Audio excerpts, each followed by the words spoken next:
Good morning, students. Today we will solve the numerical related to the topic self inductance. किसके related आज हम numerical solve करेंगे? self inductance से related, ठीक है? तो self inductance का फॉर्मूला क्या होता है? phi is equal to Li, where L represents the self inductance, I represent the current flowing in the coil, ठीक है?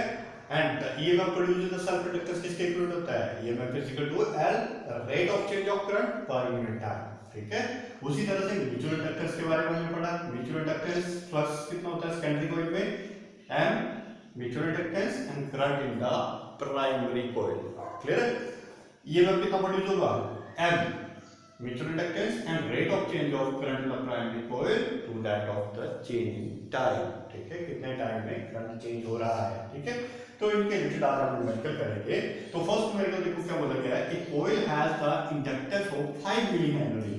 ठीक है, इंडक्टेंस आपके पास दी है, कौन सी इंडक्टेंस है, एक कॉइल के बारे में बात की है। ठीक है, मतलब एक ही कॉइल के बारे में बात की गई है, तो यहाँ पे इजीली अंडरस्टूड हो जाना चाहिए कि किसके बारे में बोला गया है, कौन सी इंडक्टेंस के बारे में बात की गई है, सेल्फ इंडक्टेंस के बारे में। ठीक है, तो यहाँ पे हम क्या करेंगे, सेल्फ इंडक्टेंस कितनी बोली है, एल कितनी बोली है, 5 मिली हेनरी। अब देखो साथ साथ में इसको सॉल्व करते चलते हैं। मिली हेनरी तो एसआई यूनिट में है नहीं, क्योंकि मिली जो स्मॉलर से एसआई से भी स्मॉलर बन जाती है, उसको हम क्या करते हैं एसआई में कन्वर्ट कर देते हैं। तो 5 × 10⁻³ हेनरी, इसको कन्वर्ट कर दिया। ठीक है, इन इट इंडक्टेंस कितनी है, 5 milli henry in it. The current changes from 0.1 ampere to 4.1 ampere, यानी कि करंट कहां से कहां चेंज हो रहा है, I1 जो है दो करंट बोले हो रहे चेंजेस के लिए 0.1 से एम्पीयर हो रहा है, और I2 फाइनल करंट कहां तक जा रहा है, 4.1 एम्पीयर तक जा रहा है। ठीक है, इन टाइम 5 सेकंड, टाइम के बारे में बोला गया है, कितने टाइम में चेंज हो रहा है सब कुछ, 5 सेकंड में चेंज हो रहा है। Then calculate the induced EMF in the coil. Induced EMF की वैल्यू कैलकुलेट करो इस कॉइल के अंदर। ठीक है, तो इंड्यूस्ड ईएमएफ आप लोगों ने कैलकुलेट करना है। समझाइए बात सारी की सारी है। तो सिंपल सा फॉर्मूला हम इसमें यूज करेंगे, ये वाला फॉर्मूला यूज करें नहीं, ये फॉर्मूला यूज नहीं हो सकता, क्योंकि यहाँ पे हमें एग्जैक्ट करंट चाहिए, जबकि हमारे पास न्यूमेरिकल में वेरिएबल करंट बोला हुआ है, कहां से कहां, 0.1 से 4.1। तो इस फॉर्मूले को यूज करें ना, क्योंकि सेल्फ इंडक्टेंस के बारे में बात कर रहे हैं, तो ये वाला फॉर्मूला यूज करेंगे हम यहाँ पे। तो देखो EMF that is L di/dt, di इसको रिप्रेजेंट करता है चेंज इन करंट, dt किसको रिप्रेजेंट करता है, चेंज इन टाइम। तो इसको हम इस तरीके से लिखते हैं, l की वैल्यू देखो कितनी आ रही है, 5 × 10⁻³ into change in current. Current देखो कहां से कहां चेंज होगा, I1 टू I2। तो चेंज को हम कैसे लिखते हैं, final value minus of initial value. तो फाइनल वैल्यू देखो यहां पे कितनी आएगी, 4.1 minus initial 0.1।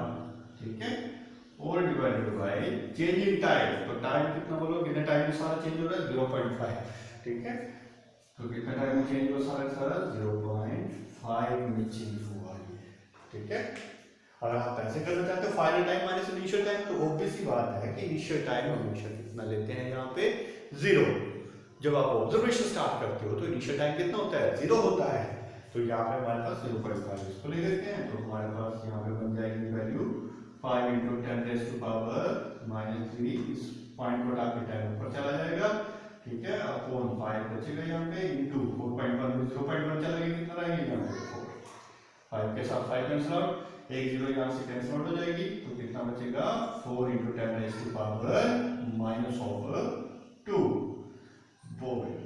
That is the EMF produced in this coil। इस तरीके से आप EMF की वैल्यू को इस कॉइल के थ्रू कैलकुलेट कर सकते हो। मेरा बात है,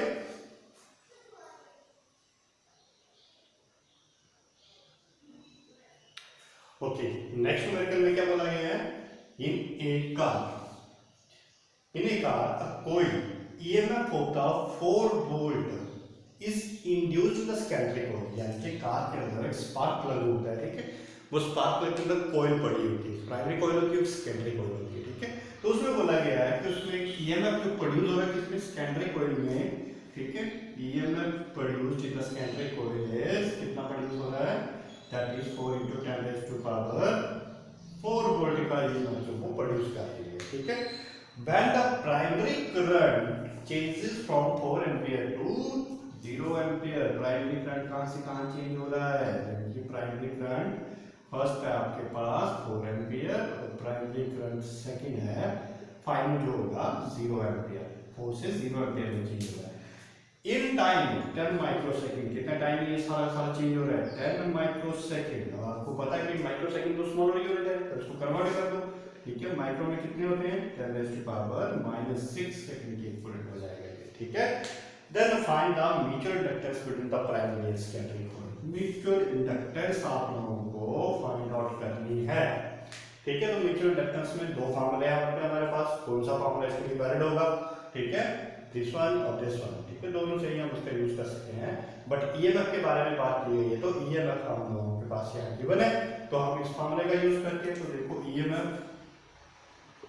that is EMF is equal to mdIP/dt, इस फॉर्मूले का यूज कर ले, ठीक है। तो देखो इसको हम किस तरीके से लिखते हैं, that is this one, तो ये आ जाएगी हमारे पास वैल्यू कितनी, चेंज इन करंट m ऐसे करने दो, चेंज इन करंट। अच्छा एक काम करते हैं, इसको पहले मॉडिफाई कर लेते हैं। मॉडिफाई मतलब m की वैल्यू अलग से सेपरेट कर लेते हैं। m यहाँ पे आ गया, ठीक है, EMF और ये सारी क्वांटिटी दूसरी तरफ चली गई dIP/dt, समझे बात ये सारी वैल्यू को मैग्नीट्यूड फॉर्म में लेनी है, नेगेटिव साइन आता है तो उसको हम किस में कन्वर्ट कर देंगे, पॉजिटिव में कन्वर्ट कर देंगे।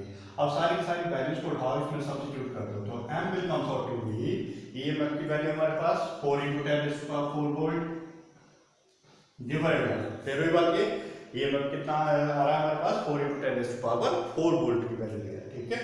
आगे change in current, change in current देखो कहां से कहां हुआ, इनिशियल करंट 4 है, फाइनल करंट कितना है 0 है, तो ये की 0 - 4।